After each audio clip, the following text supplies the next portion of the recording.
لكن العجينة المالحة خلوهم شوية بيوضة، لأن كي نعملو لهم الحشوة حنعاودو ندخلوهم للكوشة. ندير لهم هكا ثقبهم كامل بالفرشيطة وندخلهم يطيبوا.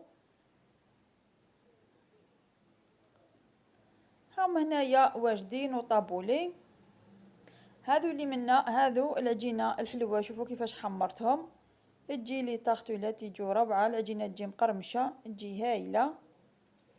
وهذوك اللي منهيه المالحين ما طيبوهمش بزاف، خلوهم شوية بيوضة، باكي نعملو لهم الحشو وندخلوهم للكوشة يكونوا هذاك هو، يحمروا شوية يكونوا هذوك هما حسابهم.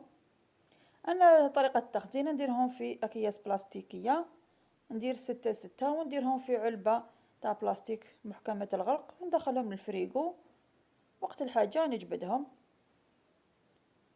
هكا نعملهم 6 ونديرهم في الكيسة بلاستيك.